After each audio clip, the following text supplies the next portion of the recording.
Salut les gens, Faïm est de retour.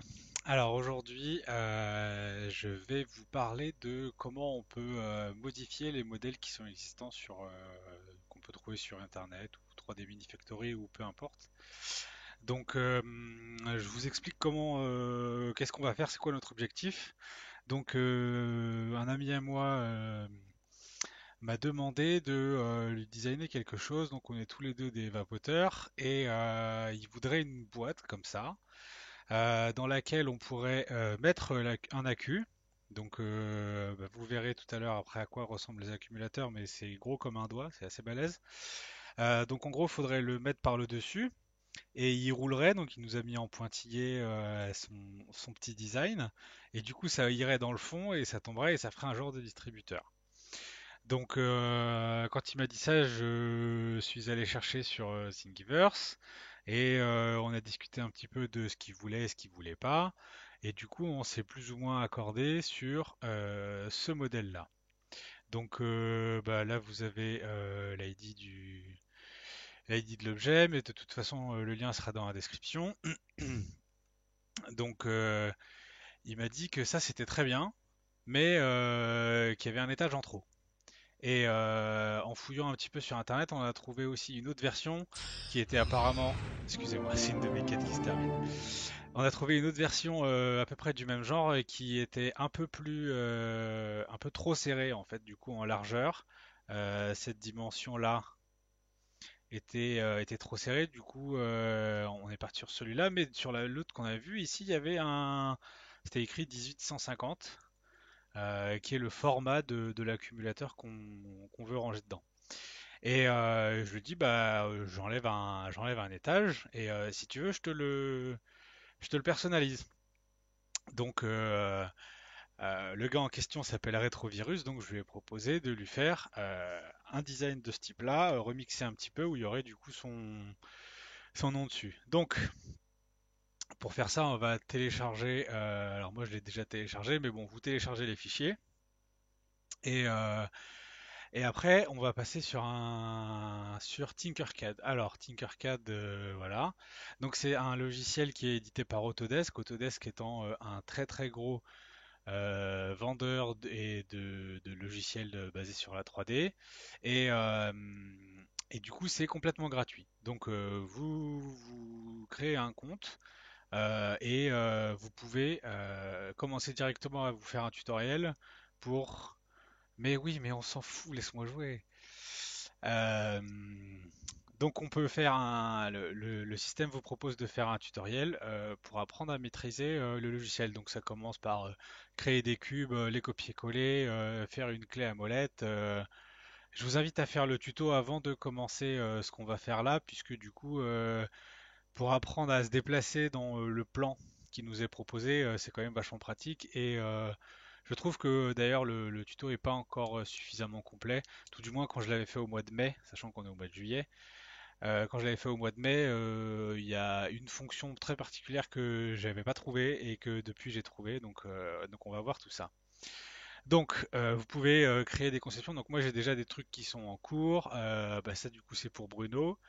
Ça, c'est des trucs pour moi. Ça, c'est des trucs que je vais essayer d'adapter pour maquiller entre guillemets ma HC Maker 7, puisqu'elle n'est pas livrée avec les joints de couleurs comme on voit sur la CR10, des fois bleu, des fois orange. Moi, il n'y a rien du tout. Du coup, bah, j'envisage de faire quelque chose plus tard. Ça, c'est le modèle que j'ai utilisé pour le porte-casque. Bah, voilà, hein, c'est la fente qu'on voit devant là, c'est pour se mettre sur le tiroir, et par-dessus, c'est l'arrondi pour que le casque repose dessus. Donc j'ai déjà fait ce que je vais vous montrer, mais bah, du coup, je vais vous le refaire. Donc, on va créer une conception. Bon, moi, j'en ai un qui est vide. Du coup, je vais l'éditer. Donc, on va commencer par importer le modèle qu'on a récupéré. Donc, on va aller le chercher. Je l'ai mis dans mon NAS. 3D 1850 dispenser.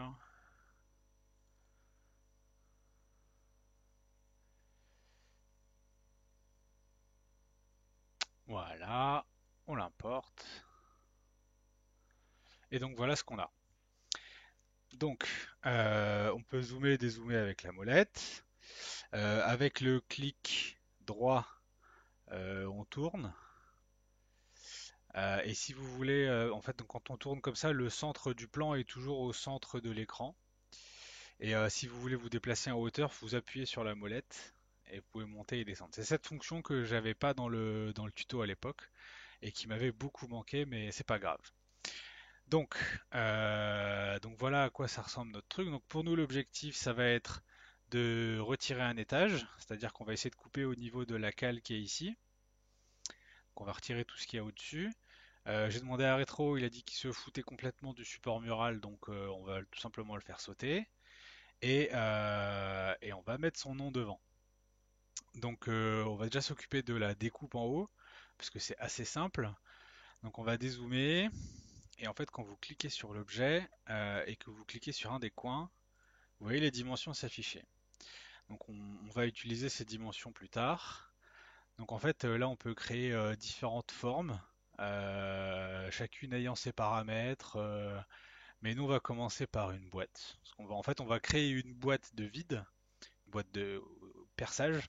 On va faire de la hauteur de ici là entre la cale qui est là jusqu'à en haut et on va fusionner les modèles. Donc, je vais vous montrer comment ça fonctionne, c'est très simple.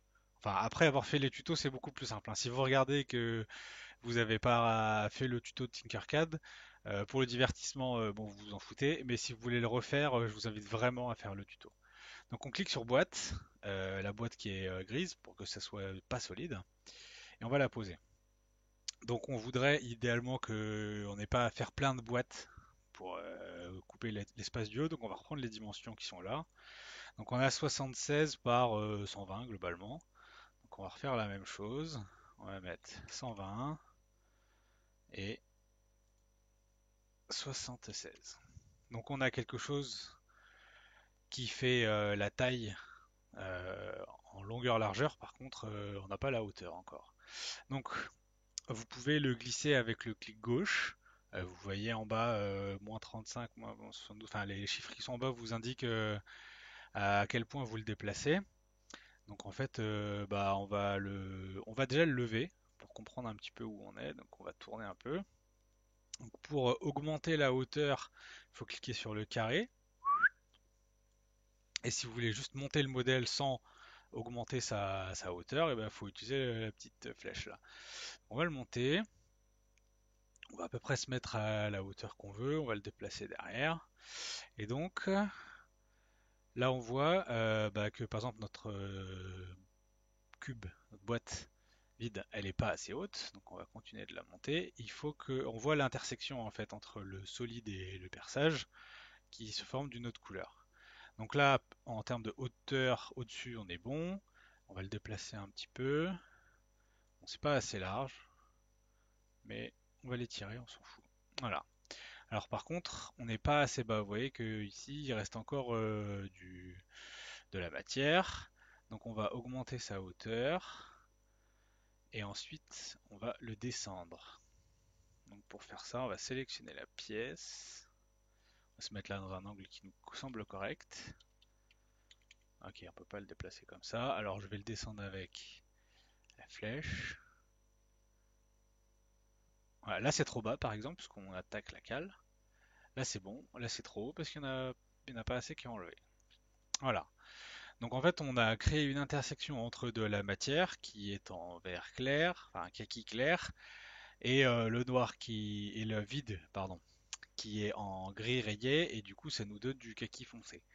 Euh, donc, si on veut faire disparaître, entre guillemets, la matière qu'on veut enlever, il va falloir qu'on groupe, comme vous aurez vu dans le tutoriel, on va grouper les deux morceaux, les deux trucs. Je sais pas comment ça peut s'appeler, mais bon, les deux formes.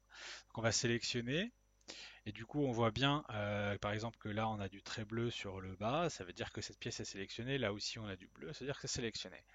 Ici, on va regrouper, et du coup, hop, il nous a enlevé la partie du dessus qui nous plaisait pas.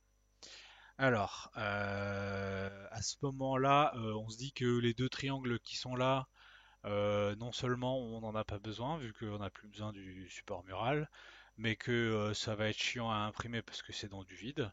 Alors on va les virer aussi. Donc on va recréer une autre boîte, on va la poser, on va changer d'angle, on va dézoomer, tiens, viens par là. Bon, on va essayer de le faire à peu près de cette largeur-là, un peu plus c'est pas grave, on va tirer un peu comme ça. Voilà, on y va un petit peu à l'arrache, mais on s'en fout. Ce qu'il faut, c'est que vous preniez l'habitude en fait de vous déplacer avec de voir entre guillemets le modèle, à quoi ça ressemble. Faut s'entraîner. Il n'y a pas à tortiller du cul, hein, faut s'entraîner. Donc là, clairement, on est trop large. On va se rapprocher un peu. Voilà. Donc on peut zoomer vachement près. Avec la molette, on se redéplace. Bon, là, on voit qu'il nous en reste un petit peu sur le côté. Et là aussi, il nous en reste un petit peu. Alors on va cliquer sur un coin, faire afficher la valeur 36. Et on va essayer du coup 36,2. On est bon à gauche, mais on n'est pas bon à droite. Donc on va faire 36,4. Et on peut déplacer vous voyez la grille d'accrochage là en bas, on peut choisir de combien on déplace par touche de clavier, parce qu'en fait on peut se déplacer avec les touches aussi. Du coup on va prendre 0,1 pour avoir un peu de granularité. Et on va se déplacer. Donc là j'ai mis deux coups à droite. Et du coup on est à peu près bon. Enfin je dirais même qu'on est très bon. On va dézoomer un peu, tourner, clic molette. Bon, et franchement on est bien là. Donc on fait comme tout à l'heure, on sélectionne les deux formes, on les groupe, et du coup l'intersection fait que ça s'en va. Il reste des trucs là, mais je pense pas que ça nous fasse chier tant que ça, puisque de toute façon je compte pas nécessairement l'imprimer en qualité hyper haute. Donc voilà. Donc là on s'est occupé de la première partie, c'est-à-dire couper un étage. Donc là si on tourne on voit que cette fois-ci les piles faudra les mettre par l'arrière, les accus. Et même que je pourrais retirer une certaine partie encore. Parce que là, il y a la pente, mais on n'a pas besoin de cette pente en fait. Donc on va. Alors on peut revenir en arrière. Donc on peut cliquer sur un modèle, le dissocier. On va reprendre juste notre boîte, on va la redissocier. Du coup, on retrouve notre cube d'avant. Alors, on va zoomer, on va se déplacer. Hop. Et on prend la petite flèche et on va le descendre. Parce qu'en fait, on n'a pas besoin du plan, on a juste besoin de garder le fond, l'ouverture entre guillemets. Pof. Voilà. Et comme le haut est ressorti maintenant, on va réaugmenter. Voilà. Et du coup, on va sélectionner les trois formes. On va les associer. Et là, on est bien. Voilà. Donc c'est de la modification un peu brute, hein. On cherche pas à faire des trucs jolis ou machin, c'est juste pour s'entraîner un peu et ça fait un projet et moi ça me fait une vidéo. Voilà, donc on a viré l'étage supérieur, on n'a plus le support mural, on est très bien et du coup maintenant on va essayer d'écrire en bas. Donc, on va zoomer, clic molette, on rezoome et on va choisir, on va cliquer sur texte. On va le positionner au sol pour l'instant. Alors déjà on va écrire le nom. Rétrovirus, c'est comme ça qu'il l'écrit. La police, on s'en fout. Ça, j'y ai personnellement pas touché. La hauteur, le bevel, les segments, parce que aujourd'hui on en a pas besoin. C'était plus un proof of concept qu'autre chose. Donc maintenant, les écritures sont hyper larges et elles vont pas rentrer et c'est pas dans le bon sens. Donc on va ici. Non, c'est pas le bon. Ouah, qu'est-ce que j'ai fait? CTRL Z. Ah ouais, d'accord, ça a tout effacé. Rétrovirus. Pardon. Ouais, voilà. Du coup, on va dézoomer.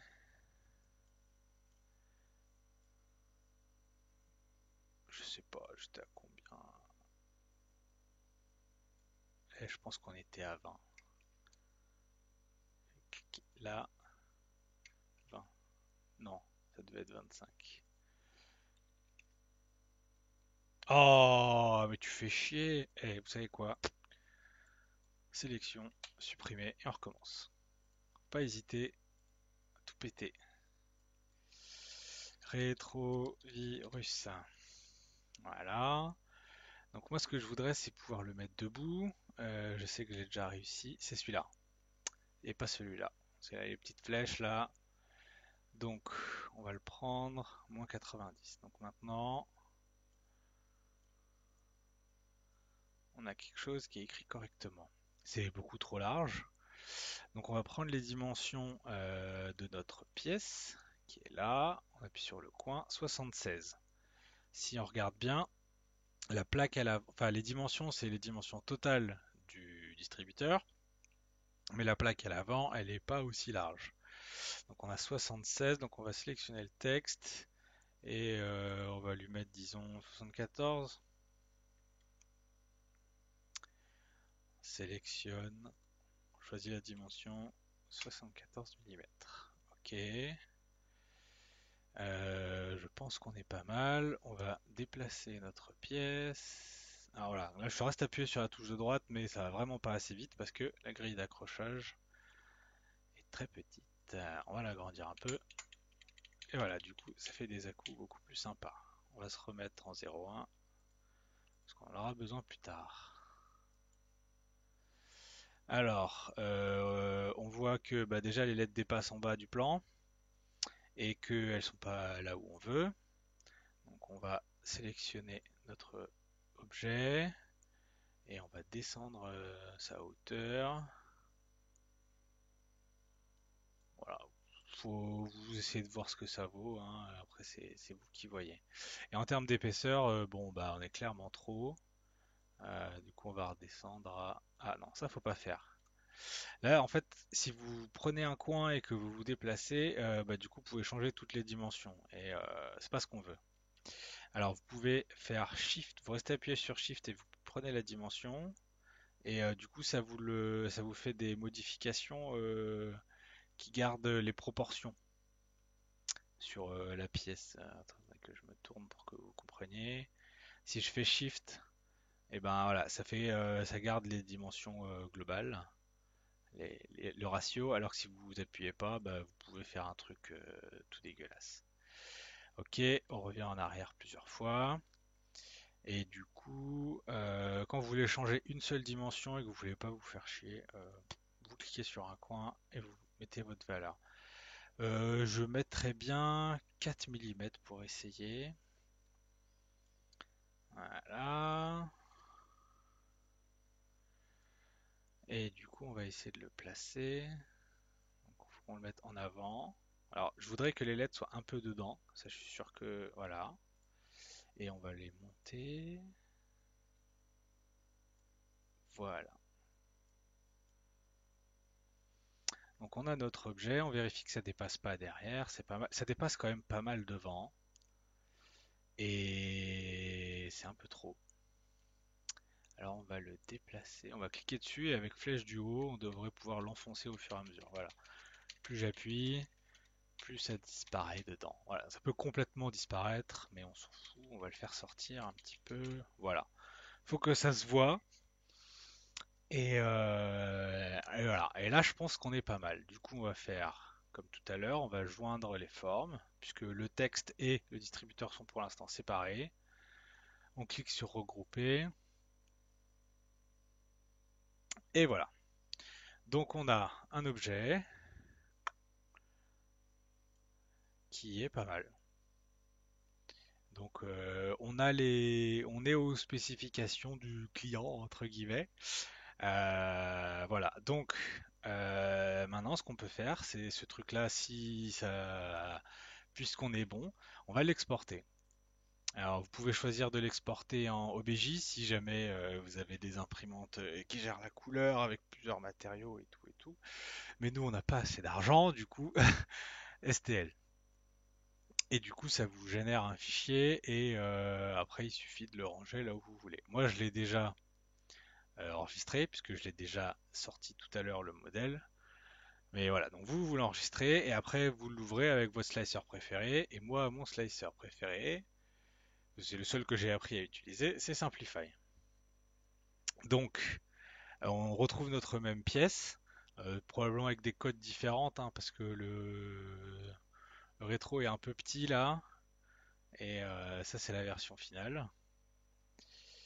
Alors là, du coup, pour se déplacer, alors ça qui est un peu chiant, c'est que pour se balader dans le modèle sur Tinker et sur Simplify, c'est pas les mêmes raccourcis. Du coup, là, pour pivoter autour d'un axe, c'est le bouton gauche.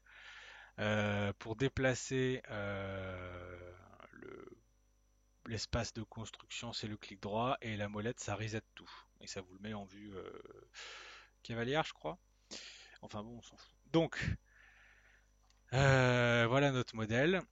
Et bah, pour cette fois-ci, ce qu'on va faire, c'est que on va se mettre en 0,3 mm pour les couches parce que bah, déjà cet objet n'a pas besoin d'une définition de 0,05. Ça me coûterait beaucoup trop cher en électricité et en temps. Et c'est la première fois que je change ce réglage, du coup on va voir ce que ça donne. Et puis de toute façon c'est pas pour moi, je m'en fous. Voilà. Donc, en termes de réglage, bah, je vous remontre vite fait. Donc, bah, vu que la dernière fois la capture n'était pas extraordinaire, vous pourrez faire pause sur pardon, les différents onglets. Mais globalement, on lui fait une jupe de 5 lignes. On va mettre 10% d'infill de remplissage parce que bah, il n'y a pas nécessairement besoin d'avoir plus. Il n'y a pas besoin de support. Le lit est à 60, la buse à 205. Première couche, pas de ventilation, comme ça on est sûr que ça accroche correctement. En termes de là, il n'y a pas grand chose. Dans les scripts, bah, du coup ça commence par un home. Ça c'est ce qu'on avait pour rajouter un petit peu de hauteur. Voilà. Les vitesses 80 mm par seconde, mais ça ne les atteint quasiment jamais, puisque pour l'infill on est à 80% de 80 mm par seconde. Les couches extérieures sont à 50% de 80 mm par seconde. Les supports sont à 80%. Voilà, vous comprenez qu'on n'atteint jamais les 80 mm par seconde, mais si vous augmentez cette valeur, les autres étant en pourcentage, ça ira. Je sais pas, là de toute façon, on s'en fout un peu. On n'a rien changé de toute façon. Donc on valide et prepare to print. Et du coup, on a notre bel objet. Et, du coup, il est prévu que ça dure 2h53. Que ce soit avec Cura ou Simplify, les durées annoncées sont jamais bonnes. Et faut compter entre 20 et 30% de plus minimum. Donc pensez bien à ça, vous dites pas je fais ça parce que dans 3h15 je m'en vais. Non, dans 3h15 ce sera pas fini. Donc voilà, et du coup moi je vais le lancer par Octoprint, du coup je vais sauvegarder les fichiers. Euh, Hop, ah oui forcément je l'avais déjà fait tout à l'heure. Donc voilà, donc maintenant il n'y a plus qu'à l'imprimer, du coup bah, je vous mets un petit timelapse.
Bon, alors j'ai imprimé cette pièce, mais je crois qu'il y a une grave erreur dans mon G-code à la fin, puisque au lieu de se soulever de 15 mm, l'axe s'est baissé de 15 mm et il est rentré dans la pièce. Je suis dégoûté. C'était pour un copain que je l'ai fait. Bon, vous voyez son magnifique pseudonyme devant. Petite dédicace. Et regardez-moi ça.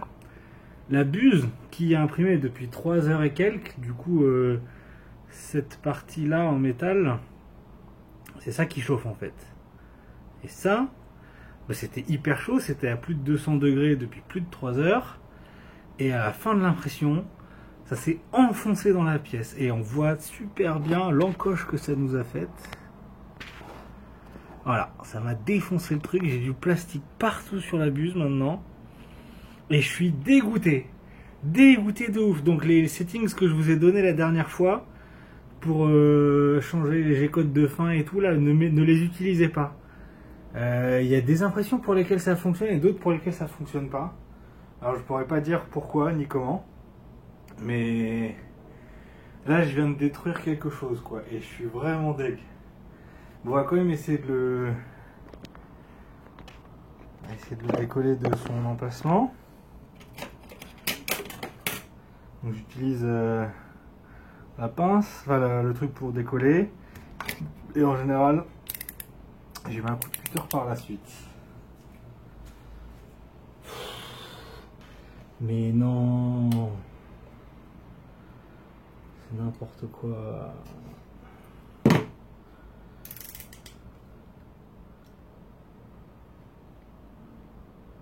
Moi, je devrais même pas la décoller maintenant parce que le plateau est encore chaud et en fait, je vais déformer tout le plastique. Donc, je vais pas le décoller maintenant. Il faut que je laisse le plastique se refroidir, ça va se contracter un petit peu et ça va l'empêcher de se déformer. Parce que il y a des pièces que j'avais décollées juste à la sortie du four, entre guillemets, et on voit clairement la marque des outils que j'ai utilisés pour le soulever qui a créé une petite indentation sur le coin.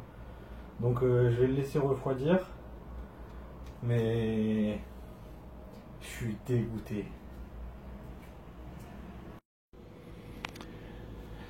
Voilà la pièce. Donc le nom de mon copain. Et sinon, à part ça, la pièce elle est magnifique, hein, le design qu'on a fait un petit peu avant. On s'en est très bien sorti. Il n'y a pas eu... Bon, à part ça, hein, évidemment. Putain. Mais ouais, vous voyez la top, la couche du haut, elle est vraiment bien clean. Il n'y a pas de, il y a pas de trou. Un petit focus. Non, c'est trop près. Voilà. Donc il n'y a pas de trou ici cette fois-ci.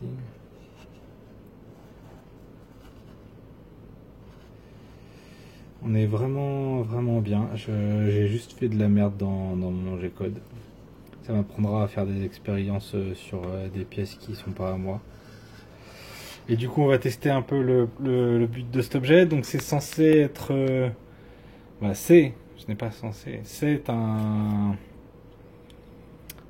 Je sais même pas comment on pourrait le dire en français parce que je le truc qu'en anglais. Enfin bon, c'est fait pour stocker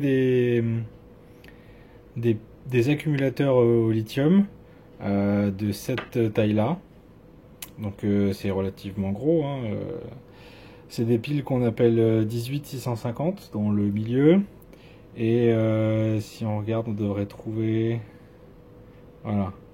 Donc celle-ci, c'est des Samsung. Puis on a des LG et des MXGO. Et l'intérêt principal de cet objet, c'est que si on met la queue dans la réserve, mais il se range tout seul.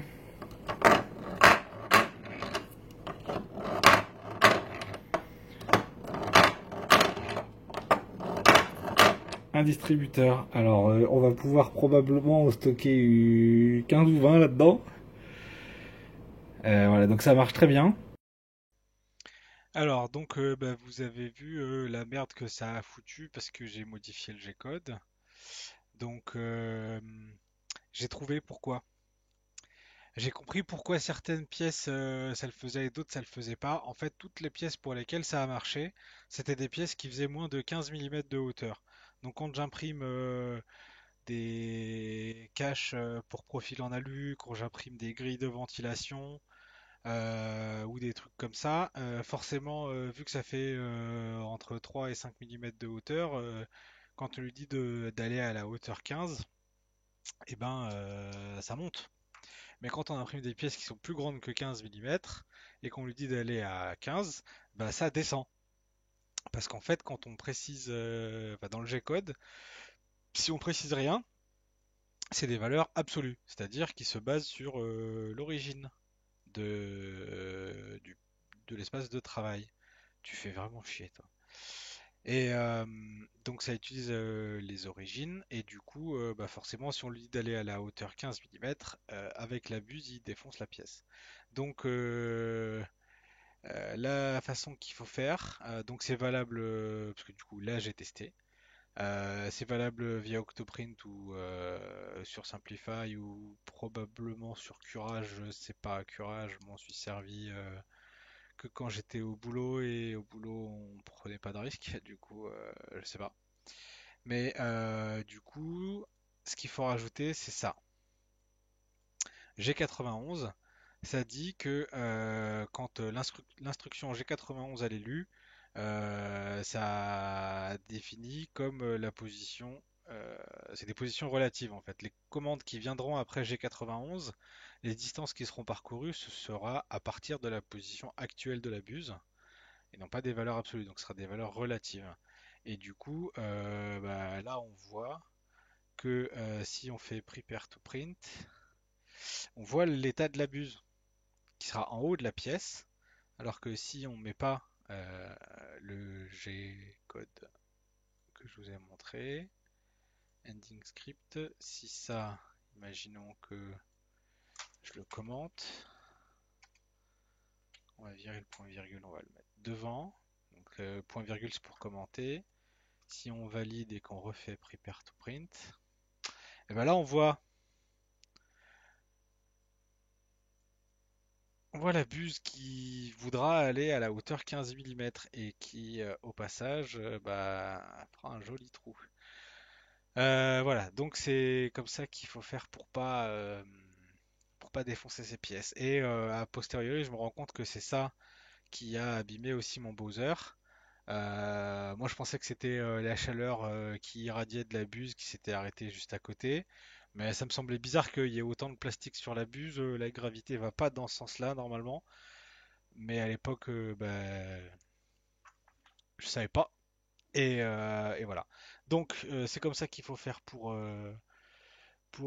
augmenter, pour faire monter la tête à la fin de l'impression. Et après, vous pouvez aussi lui rajouter un home ou ce que vous voulez. Après, vous faites des tests. Je suis nullement responsable de ce qui arrive à vos prints.